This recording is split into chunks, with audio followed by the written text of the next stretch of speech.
Yang dibutuhkan adalah zaman sekarang itu, ya kalau kita sekarang mau Indonesia ini sehat,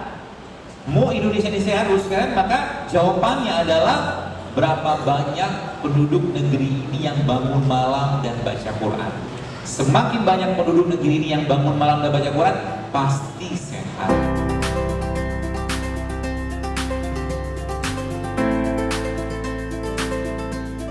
Gini, ketika Allah menciptakan kita, Allah menciptakan reseptor dalam tubuh kita ini. Ya, reseptor itu kayak key and lock. Jadi ada kuncinya, ada gemboknya. Ada kuncinya, ada gemboknya. Gitu. Reseptornya sudah build in di sini. Gitu pemahamannya. Maka yang dibutuhkan adalah asupan dari luar untuk mengaktifasi mereka itu. Jadi yang reseptor tadi itu dia butuh bahan baku, dan semakin bagus bahan bakunya, semakin berkualitaslah diri mereka atau tubuh manusia tadi. Gitu. Bahan baku mereka apa? Asam amino namanya salah satunya. Enzim itu bahan bakunya asam amino. Protein ya juga bahan bakunya asam amino. Jadi secara umum nanti kalau reseptor ini mau dimasukin atau dia mau bekerja dengan baik, maka kasih bahan baku yang tepat. Bahan baku yang tepat untuk mereka apa? Di semua sistem itu harus sekarang bahan baku itu saya sampaikan tadi, bahan baku paling tepat namanya asam amino. Asam amino yang terbaik yang ada pada buminya Allah ini ada pada satu produk namanya madu. Dan enzim bahan bakunya asam amino. Jadi enzim itu sebenarnya sudah build up di sini. Sudah ada dia cuma butuh bahan baku aja. Makanya dalam surat Abasa, kalau pernah ada baca tentang tulisan saya dan itu jadi dapat dari guru saya juga, bahwa kalau ceritanya sekarang mau mengasup asam amino lebih banyak, maka isi piring kita 4/6-nya sayur, buah, dan biji-bijian. Karena asam amino di situ. Ya, asam amino di situ. 4/6-nya ada sayur dan buah, 1/6-nya adalah biji-bijian. Baru 1/6-nya lagi masuk protein. Tapi sayurannya bukan sayur nangka yang di rumah makan itu. Sayur itu ya, dia harus bukan harus sih, untuk dia memberikan efek chelation, maka Anda rebus dia. Rebus dia dalam satu air, tambahkan dengan drum kayak karena sini kan ada kunyit nih. Ini ada kunyit, kemudian ada apa? Serai. Anda ambil daun, misalkan ada air gitu kan, Anda potong-potong kunyit ini, dan Anda kasih serai, kasih lengkuas, kasih jahe, dan kasih salah satu daun yang sangat baik yang biasa dipakai sama orang-orang India kalau masak, namanya daun kari. Daun yang paling, salah satu daun yang sangat tinggi Fe-nya, besinya. Ya. Terus nanti kunyitnya, jahenya, kapulaganya, daun karinya Anda rebus semua, kasih jahe, lalu dikasih santan yang tidak dipanaskan, tapi santannya Anda peres pakai air kelapa. Kebayang? Jadi santan itu sehat, asal jangan dipanaskan. Jadi kalau mau bikin kari, bikinlah kari yang santannya jangan dipecah dengan pemanasan, rusak dia. Maka jahenya ada, kapulaganya ada, bunga lawangnya ada, cengkehnya ada, kunyitnya ada, daun karinya ada, daun serainya ada, kemudian dikasih santan tadi itu akan jadi penyubur kandungan yang luar biasa. Namanya apa? Kari. Kari kan jadi kari. Maka India kan banyak penduduk gitu. Karena spermanya bagus-bagus. Di sana orang-orang India makan gorengan, tapi gorengannya dikasih bumbu, nggak kayak di sini. Di sini kasih apa? Kasih apa? Cabai, bawang, micin. Maka jadilah generasi rasa. Ya, maunya semua pakai rasa, dan rasanya sintetik lagi buatan. Padahal apa susahnya bikin penyedap alami? Gitu. Jadi yang diasup sudah hilang asam aminonya, ya, nggak ada enzimnya atau bahan baku enzimnya, sehingga ketika tubuh masuk dengan makanan-makanan yang tidak sehat tadi, tubuh minta waktu sebentar untuk merefresh badannya, dan muncullah namanya tidur. Betul? Sekarang saya tanya, kenapa orang habis makan nasi yang itu tuh jadi tidur?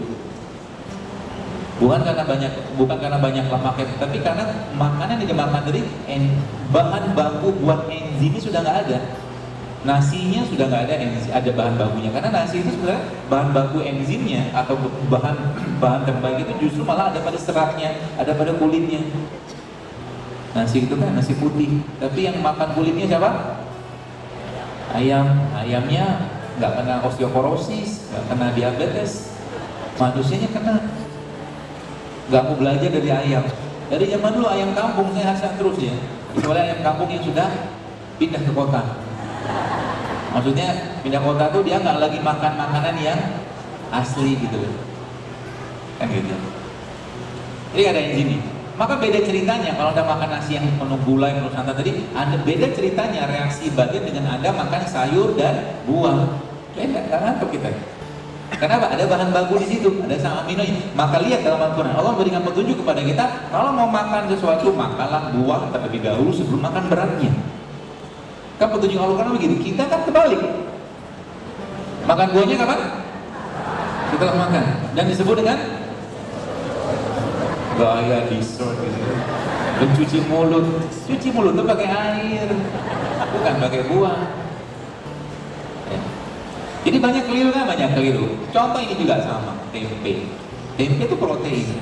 Protein pada suhu 55 derajat Celcius sudah mulai bermasalah. Sudah mulai hilang.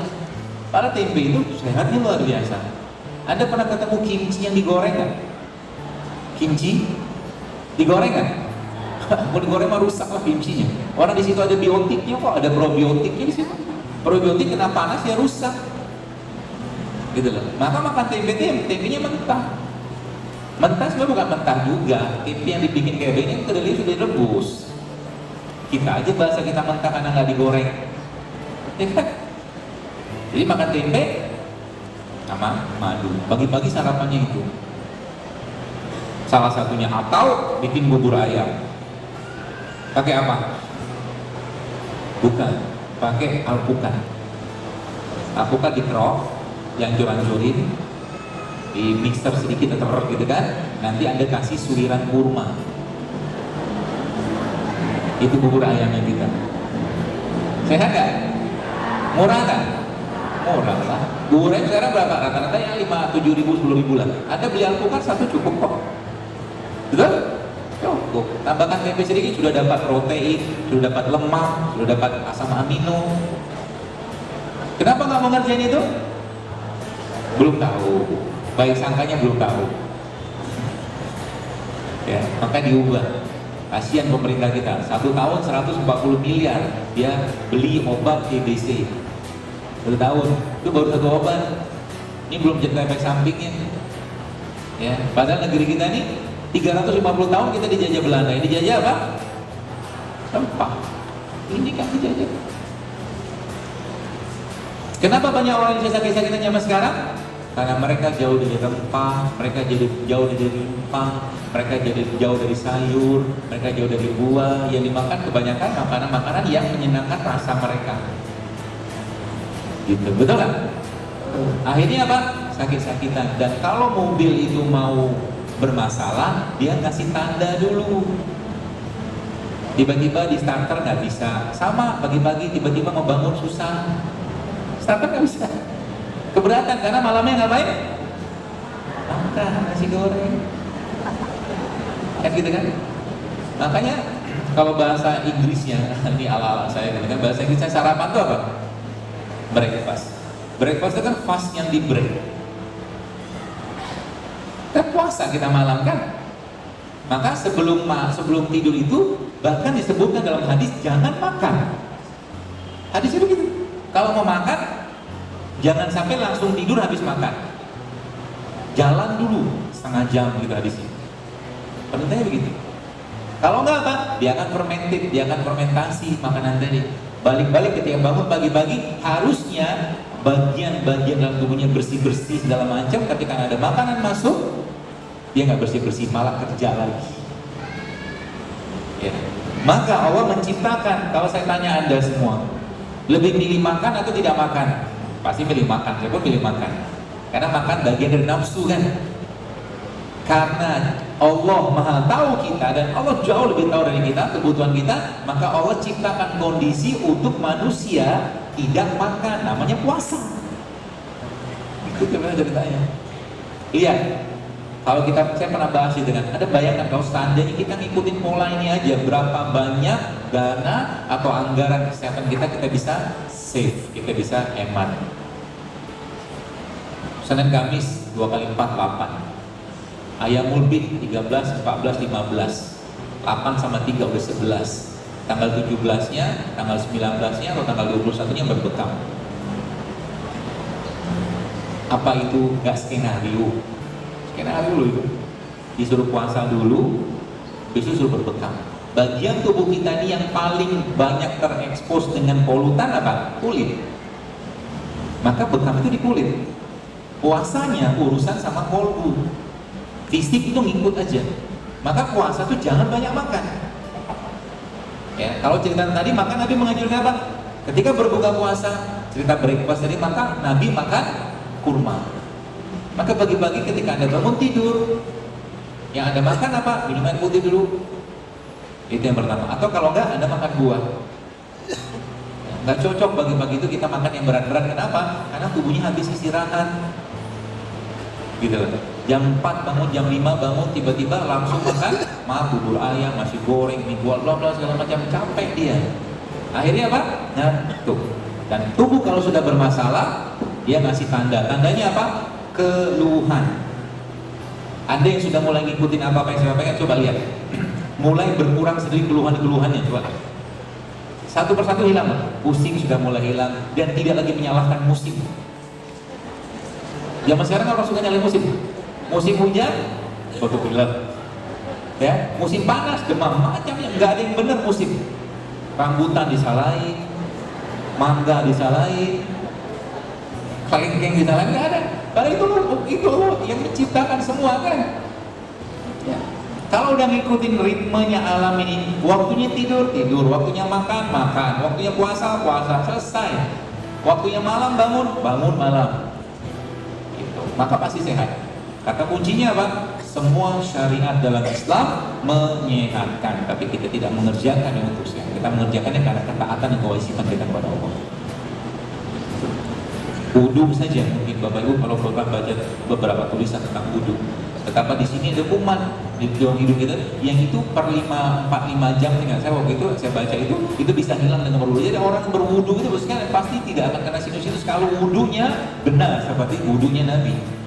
Distinction, ngirup air, gitu. Apalagi lihat, bagaimana Nabi SAW memberikan petunjuk kepada kita. Nabi bilang apa? Kalau tidak memberatkan umatku, kata Nabi SAW, maka kata Nabi, aku akan wajibkan mereka setiap habis berwudu bersiwak. Oh nggak berat. Sholat 5 waktu 5 kali. Ada yang itu 5, berarti 5 kali kita sehari minimal bersiwak. Kalau ngikutin siwak ya. Kemudian kalau tidak memberatkan umatku, kata Nabi SAW, maka aku wajibkan mereka setiap mau sholat mereka bersiwak. Sudah 10 gitu. Artinya umat Islam ini harusnya menjadi umat yang paling bebas dari karies. Harusnya jangan ada sakit gigian. Kenapa? Siwak itu isinya semua bagian odol, sebagian besar ada pada siwak. Kayu siwak itu. Ya. Maka itu menjadi bagian daripada sunnah kenabian. Nabi pernah menceritakan bahwa ada 5 sunnah kenabian: wudu, siwak, potong bulu kemaluan, potong kumis, sama berbekam, sama pakai minyak wangi. Sunnah kenabian. Itu dikerjakan Nabi kan? Itu sebab Nabi kita alaihi salatu wasallam paling suka dengan minyak wangi. Kata Nabi begitu. Maka bagi bapak-bapak nih di kantongnya atau di tas Anda, coba siapkan minyak wangi terus.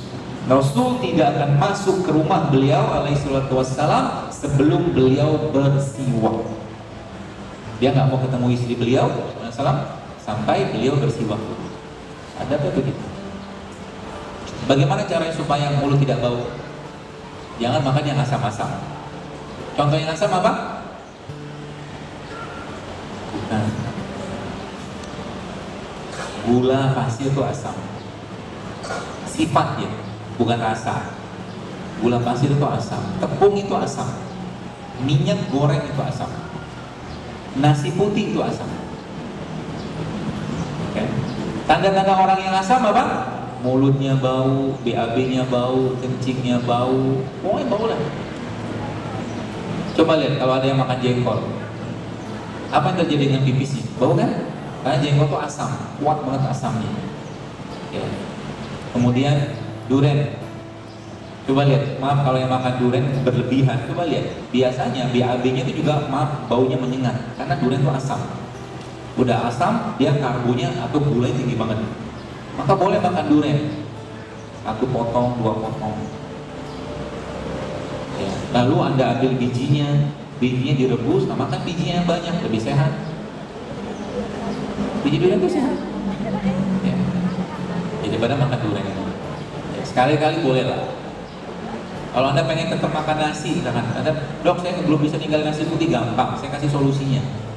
Ya, solusinya gimana? Anda ambil bawang merah, bawang putih, cabai, kasih kurma, cabai nggak usah banyak-banyak. Anda kasih minyak zaitun, campurkan ke nasi tadi, maka nasinya akan penuh dengan serat dan enzim. Aman gitu. Enak juga. Kenapa perlu kurma? Asam amino loh kabarnya. Kurma itu asam amino luar biasa. Jadi kalau kita pengen makan nasi, bahkan gak usah banyak makan-makan, ya. Anda katakan apa nasi juga gak usah banyak-banyak, kasih sambal aja. Saya begitu polanya. Atau Anda bikin sambal sendiri. Sambalnya nanti isinya apa? Bawang putih, ya, bawang putih, cabai rawit, garam, sama kurma. Diulek nanti, kasih zaitun sedikit, campurkan ke nasi Anda, itu the best. Rasanya juga akan enak dan Anda tetap aman gula darahnya, insya Allah. Asal yang banyak-banyak juga nasinya, ya, seperti itu. Jadi toyib dari halal dari toyib itu apa? Dimakan jangka panjang tidak menimbulkan efek, itu toyib, ya, aman. Makanya jadi kalau sering saya sampaikan, banyak orang bilang, dokter herbal itu kerjanya lama ya. Bisa iya, bisa enggak. Jadi gini, kita bicara ini, kunyit aja, kunyit nih. Kalau Bapak Ibu baca penelitiannya, banyak banget penelitian tentang kunyit. Dia booster hormon bagi bapak-bapak, ya. Kalau mau testosteron yang bertambah, minum kunyit. Tambahkan dengan habatus sauda. Ya. Dia juga punya anti aging, dia juga punya anti penuaan, kunyit. Makanya India adalah salah satu negara yang angka demensia atau pikunnya paling rendah di dunia karena tingginya konsumsi kunyit. Gitu. Jadi tadi toyib. Jadi bicara tentang herbal tadi, maka dia nih dalam satu bahan dia nih itu banyak sekali bahan-bahan aktifnya, tapi jumlahnya kecil, dikit. Ya, artinya apa? Artinya sekarang Bapak Ibu kalau Anda mau mengasup enzim itu dengan baik, maka makanlah sayur tiap hari, makan buah tiap hari, makan rempah tiap hari, makan rimpang tiap hari, tukar-tukar aja jenisnya. Tukar-tukar aja. Karena dalam mereka itu semua terkandung bahan bakunya untuk enzim badan kita itu asam amino. Yang menariknya lagi apa? Menarik lagi ternyata mereka ini loh sekalian. Karena bahan aktifnya banyaknya tuh gini. Kenapa orang makan paracetamol, habis makan paracetamol, ini pusing dia, langsung chest clamp? Tahu kenapa? Kenapa tahu?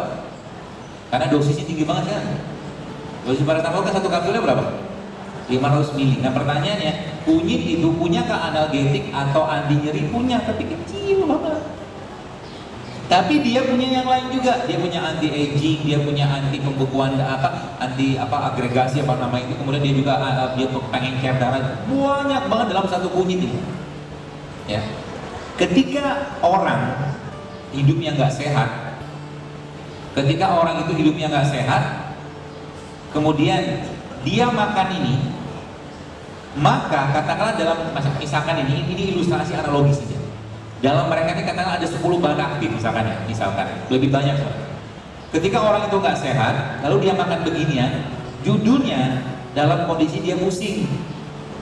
Dalam kunyit kan ada bahan anti pusing lah, berarti itu. Maka dia nggak langsung kerja ngilangin pusing tadi, dia patroli dulu, bersih-bersih dulu. Paham maksudnya? Dia bersih-bersih. Beda cerita dengan orang yang sudah relatif hidupnya sehat atau clean, jarang makan yang aneh-aneh, jarang makan yang gak sehat, dan dia sudah makan begini yang sering.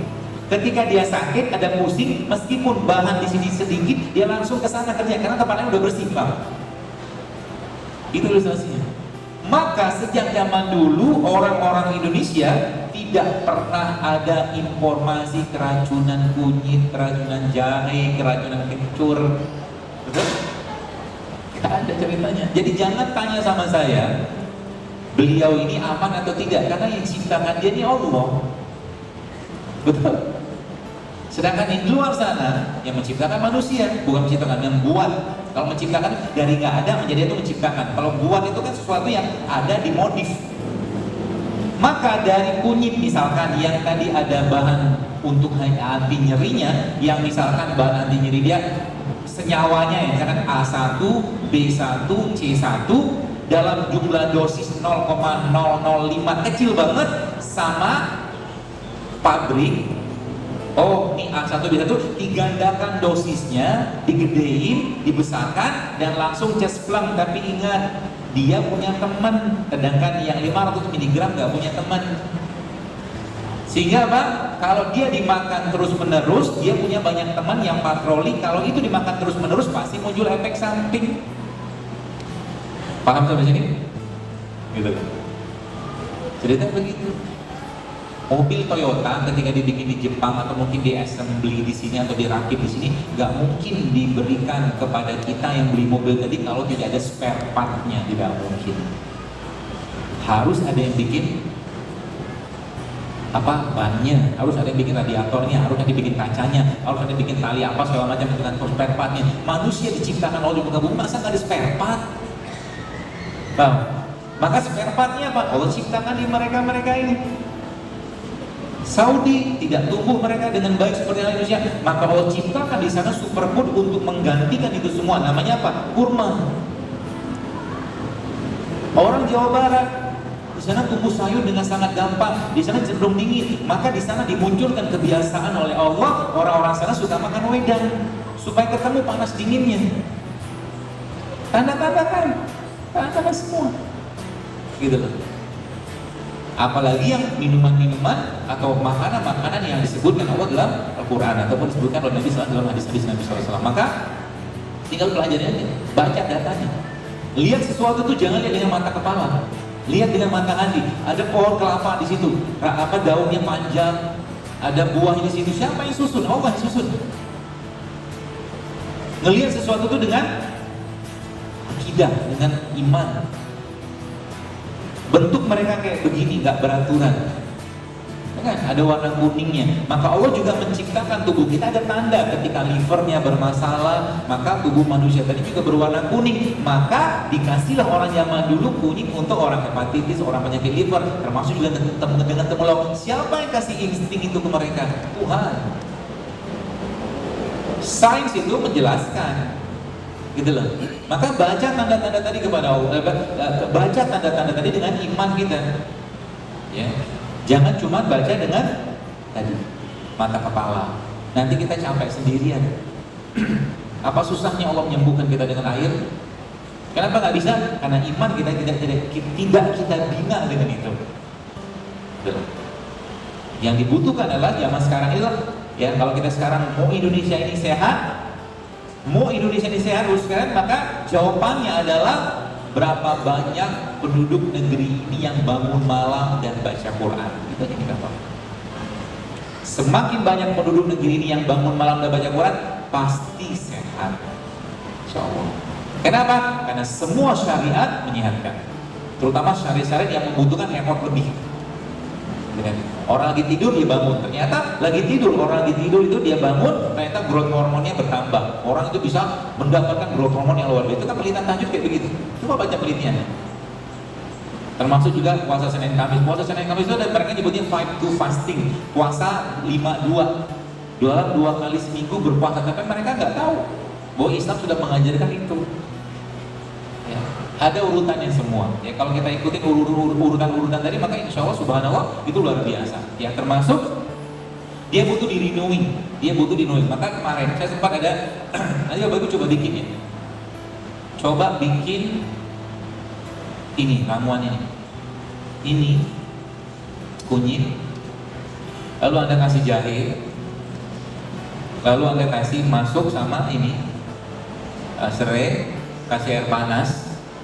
Setelah dia agak hangat, Anda kasih jeruk nipis. Ya, Anda kasih jeruk nipis. Setelah semua teraduk dengan sempurna, Anda saring, lalu blender sama kurma. Coba minum itu tiap hari dan lihat nanti apa efeknya. Karena yang tadi saya sebutkan itu sebagian besar itu raja-raja herbal semua, king herbs. Kunyit, jahe, jeruk nipis, kayu manis, bahkan serai. Serai ini salah satu steroid alaminya kita, steroid. Atau tadi ya, air kelapa. Air kelapa itu adalah air kelapa yang air kelapa adalah air yang sangat tinggi asam aminonya. Ya. Tapi air kelapa sifatnya asam. Maka kalau Anda mau minum air kelapa, jangan lupa air kelapa ini ditambahkan garam. Ya. Supaya apa? Supaya dia tidak terlalu asam. Ya, supaya dia tidak terlalu asam. Mau dikasih madu boleh, mau enggak, bahkan dengan kurma kan sudah manis kan, sudah cukup manisnya. Nah, serainya air kelapa yang tadi sekalian kan asam amino tuh, asam amino. Air kelapa apa yang paling bagus? Air kelapa yang masih muda, terutama air kelapa atau kelapa yang dagingnya masih halus banget itu. Ya, itu nanti bisa Anda tambahkan dengan beberapa herbal. Jadi contoh gini. Dalam air kelapa itu kan ada mineral, ada asam amino. Kelihatan nggak? Nggak kelihatan. Dia sudah larut semua di situ. Ya, maka semua yang bersifat atau nggak kelihatan secara kasat mata kita nyebutnya nano. Jadi air kayak begini, ini kan ada bahan. Ini apa sih ini? Jeruk nipis lah, jeruk lemon di sini. Yang bagian daripada jeruk apa? Lemon, jeruk melon. Oh, jeruk nipis lah. Iya, bagian daripada jeruk nipis ini larut dalam air ini kan. Ya, larut dalam air dan nggak kelihatan nanti lama-kelamaan. Ya, karena dia sudah terekstraksi ke dalam air. Tapi ada hati-hatinya. Karena air itu sifatnya dingin dan dia melarutkan, maka bagi Anda yang minum infus water kayak begini, hati-hati. Hati-hati pertama, hati-hati dengan tensi. Karena dia cepat banget nurunin tensi. Jadi kalau Anda minum kayak begini lalu keliengan, stop. Ya, mungkin bisa jadi hipotensi. Atau Anda minum infusan kayak begini isinya kayu manis. Kayu manis punya efek hipoglikemik atau menurunkan gula darah yang kuat sekali. Jadi kalau Anda minum infus kayak begini ya infus kayu manis kayak begini lalu tiba-tiba keliengan, mungkin bisa jadi muncul hipoglikemik atau gulanya turun. Itu sebabnya kalau saya lebih nyaranin ganti-ganti aja tiap hari. Kalau saya dalam jumlah sedikit, tapi Anda istiqomah jauh lebih baik. Misalkan nih ya, hari ini minum jahe, besok minum serai, besok minum kunyit, besok minum infus water, gitu lebih baik. Kecuali Anda memang punya aktivitas yang bisa memanaskan badan Anda seperti olahraga. Anda lihat kan ada salah satu bapak calon wapres yang nggak jadi itu, Pak Sandiaga Uno itu kan. Beliau kan bawa ini terus tuh, kan antang-antang aja dia, nggak ngedrop. Karena apa? Karena larinya luar biasa, panas badannya. Kita kan enggak. Ya. Jadi kalau minum infus water itu harus ada pemanasnya, karena dia dingin. Kalau dibiarkan terus-menerus kayak begitu, apa yang terjadi? Ginjalnya akan ngedrop. Itu ilmunya. Ya, seperti itu. Jadi boleh nggak minum beginian? Boleh. Ya. Lebih bagus lagi Anda makan buahnya. Ya. Jadi semakin alami makan itu Anda makan, sekali semakin sehat. Ya, semakin sehat kita. Misalkan ini, serai yang paling baik itu serai seperti apa? Serai yang baru Anda petik dari tanah, lalu Anda bikin air serai bagus. Kalau udah kayak begini, dia pasti teroksidasi. Maka dalam Islam memberi nafkah kepada keluarga dari hasil cocok tanam itu pahalanya double. Gitu. Jadi kalau bisa, kalau nggak bisa seperti apa? Ya jangan buka pembungkusnya. Kan oksidasi dia ini kalau bungkusnya dibuka kan dia mulai kuning tadi kan. Nah kan bungkusnya ini maka di situ letak antioksidannya. Jadi semua buah-buahan itu antioksidannya, pelindungnya letaknya di kulitnya. Bahkan dia punya ada anti kanker, serat, sebagai contoh misalkan apel. Apel itu seratnya atau anti kankernya, pektinnya itu letaknya ada pada kulitnya. Tapi sayangnya kulitnya dikasih wax. Ya, maka lebih baik kalau Anda mau makan apel, cari apel lokal aja. Ya, apel lokal yang enggak banyak. Jadi kalau dilihat apel itu kan kinclongnya luar biasa, kayak bisa bercermin gitu di situ. Nanti kinclongnya. Ya, seperti itu. Jadi semakin alami badan kita sekali semakin bagus ya. Reseptor kita tidak akan dapat bahan baku. Seperti itu, Sobat. Dan lihat, jadi gini, ngobatin penyakit itu jangan diobatin penyakitnya. Kasih makan enzimnya. Enzim itu bisa dikasih makan kalau kita kasih makan dia asam amino, Bang. Asam amino dapat dari mana tadi? Sayur, buah, dan segala jenis daun-daunan. Bahkan yang luar biasa, ada satu jenis daun yang punya kandungan asam amino yang luar biasa. Ya, yang sudah pernah dengar saya ceritakan itu daun kelor. Daun kelor itu asam amino sangat tinggi. Ya. Allah Maha Kuasa, dan mungkin Allah tinggalkan kita di bumi ini tanpa diberikan bahan baku untuk menjalankan peran sebagai Abdullah. Nggak mungkin. Allah ciptakan kayu manis, Allah ciptakan jeruk nipis, Allah ciptakan serai, segala macam untuk kebutuhan kita. Ya. Jadi lagi-lagi pesan saya sebagai penutup, ya pertama tadi ya, perhatikan ya, apa yang kita makan tiap hari, maksudnya dari sisi hartanya kita itu, kalau mungkin ada sumber-sumber yang tidak halal, stop, nggak berkah nanti, penyakit bakal banyak datang, masalah akan banyak datang. Yang pertama. Yang kedua, kalau Anda lagi makan, ya bos sekalian, kata kuncinya adalah kalau mau makan, pikir baik-baik. Kalau saya makan ini kira-kira bikin sakit atau bikin sehat? Mikir kita, apalah yang ilmu kata Allah. Ya. Kalau bikin sehat kita atau minimal tak muncul penyakit, ya sudah makan, silakan. Tapi ingat, kata kunci ketiga apa? Jangan berlebihan. Jangan berlebihan. Makanan sehat, kurma sekalipun dengan luar biasanya kurma sama amino, serat, besi segala macam. Kalau sehari makan 1 kilo kurma, katanya juga diabetes. Iya kan? Gak boleh. Wakulu wasrobu walatusrifu kata Allah. Makan silakan, tapi jangan berlebihan. Kata Allah begitu. Pikir baik-baik. Dan jadikan hidup sehatnya bagi sekalian sebagai bagian dari ketaatan kita. Jangan lifestyle. Kalau cuma lifestyle, Anda cuma dapat apa yang Anda makan. Tapi kalau kita jadikan, ya Allah, mulai sekarang aku berkomitmen hidup saya supaya ibadahku lebih baik, ya Allah. Maka ketika Anda minum kunyit, ketika Anda minum jeruk nipis, ketika Anda makan tempe yang segala macam, maka itu setiap makanan yang masuk ke mulut Anda dapat pahala. Karena bagian dari niat kita untuk bersyukur dan taat kepada Allah. Itu bedanya kita dengan orang-orang yang bikin program-program diet di barat-barat sana. Ya. Kalau sudah sehat, jangan malu-maluin Rasulullah, kata saya gitu. Maksudnya gimana? Kalau sudah sehat, harus lebih taat. Kalau sudah sehat, harus lebih semangat bangun malam. Kalau sudah sehat, harus semangat baca Quran. Kalau sudah sehat, harus semangat sedekah, silaturahmi segala macam. Segala macam kebaikan itu harus kita kerjakan lebih banyak. Kalau sudah sehat, mumpung sehat. Sebab apa? Ada hadis yang lain. Jadi bagi Anda yang sudah biasa, misalkan ya, Anda sudah biasa hidup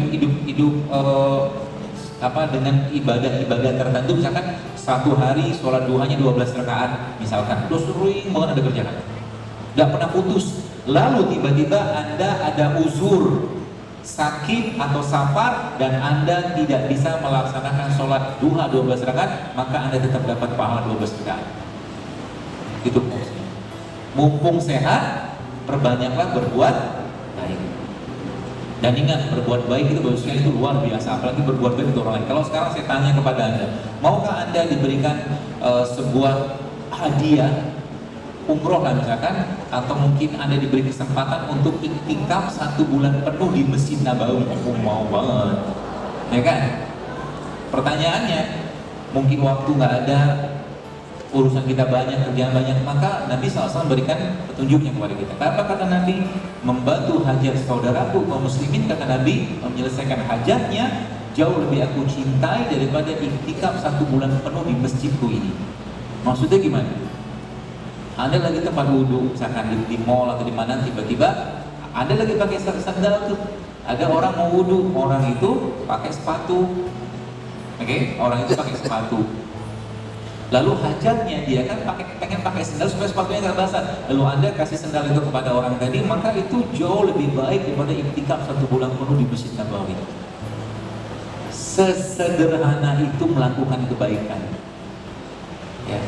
Maka ketika Anda lagi di mall, lagi di pintu tol, atau mungkin di segala macam tempat-tempat yang Anda bisa melakukan kebaikan, lakukan di sana kebaikan tersebut.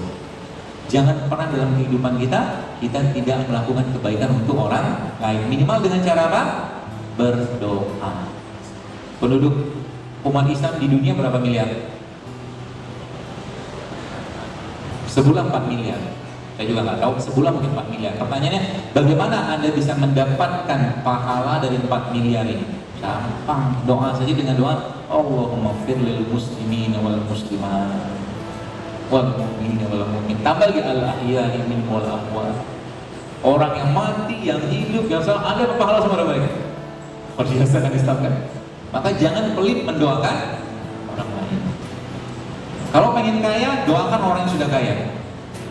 Semoga Allah tambahkan kekayaan untuk Anda. Gitu. Nanti malaikat bilang sama kita, wala tamistuhu wala tamistuhu. Engkau seperti apa yang kau doakan. Jadi mungkin ada orang nggak kaya-kaya, kenapa? Kita kan pelit ngedoain orang kaya. Lihat orang kaya, main sombong, sholatnya telat, menunggu ini, sholatnya rutin, gitu. Itu penyakit? Penyakit apa? Maka hati-hati dengan jagalah hati. Karena seseorang itu akan dimatikan sesuai dengan kebiasaan. Kebiasaan apa? Kebiasaan hatinya salah satunya. Kalau dia sukanya mengumpat orang, mencela orang, ngomongin orang, dia akan mati dalam keadaan kayak begitu. Serius. Maka jangan cari masalah dengan orang lain. Ya, jaga hati baik. Nggak perlu ngomong, diem. Nabi ajarkan begitu kan? Ngomong yang baik, kalau nggak diem. Kalau nggak ada orang tanya, jangan ngomong. Baca zikir, baca Quran, lebih baik. Itu sebabnya salah satu cara untuk mau program hamil adalah jangan banyak ngomong. Banyak aja zikir. Nabi Zakaria ketika beliau disampaikan oleh Allah, ya Rob, apa tanda istriku hamil? Maka engkau tidak akan bisa bicara. Maksudnya secara umum, saya mencoba menganalogikan saja. Ya, daripada banyak bicara, hormon kita terganggu, emosi kita terganggu, fisiologis badan kita terganggu, lebih banyak berzikir. Dan memang Al-Quran berikan petunjuk seperti itu. Kalau mau banyak anak, mau banyak hartanya, dalam surat Nuh Allah sampaikan, perbanyaklah istighfar. Gitu. Jadi sesederhana itu sebenarnya. Jadi kayak begini sebenarnya hanya bagian yang, ya kalau boleh saya katakan hanya 1% saja. Hanya 1%. 99%-nya apa? Kolbunya. Iza sholat jasad kulluhu wa iza fasada jasad kulluhu. Kata Allah dalam tubuh manusia terdapat sumber daging. Kalau dia baik semua. Kalau dia rusaklah semua. Daging itu adalah kolbu. Maka jaga hati baik-baik. Dan hati yang baik akan bermanifestasi dengan adab yang baik. Hati yang baik akan bermanifestasi menjadi akhlak yang baik. Maka mau setinggi apapun ilmu seseorang, kalau tidak ada akhlak dan adabnya, semua kosong. Adab sebelum ilmu, ya seperti itu. Pepatahnya, ya, atau mungkin hadisnya seperti itu. Baik, saya kira mungkin cukup. Mudah-mudahan bermanfaat. Kita sampaikan dan semoga bagus sekalian dengan hadir ke majelis ini, mudah-mudahan jadi semangat untuk lebih sehat lagi dan jadikan semangat hidup saya ini sebagai bentuk ketaatan kita kepada Allah, ya, sebagai bentuk rasa syukur kita kepada Allah, ya. Dan mudah-mudahan dengan ini lebih banyak lagi orang-orang yang sehat di Indonesia, bukan hanya sehat fisik tapi sehat hatinya, sehat emosinya, sehat pikirannya, sehat perasaannya, ya. Supaya apa? Ya, supaya ya lagi-lagi kita mau bertemu dengan Allah dalam keadaan yang baik. Baik apa yang paling utama? Baik kolbu, baik hati, baik pikiran, baik perasaan. Ya. Dan Nabi SAW sudah memberikan contoh yang sangat jelas kepada kita semua tentang itu. Maka fattabi'uni, kata Allah, ikutin aja Muhammad SAW. Ya, maka engkau akan dicintai Allah, engkau akan diampuni oleh Allah Subhanahu Wa Taala. Saya kira mungkin demikian, mudah-mudahan bermanfaat dan mohon maaf kalau ada yang salah. Assalamualaikum warahmatullahi wabarakatuh. Waalaikumsalam.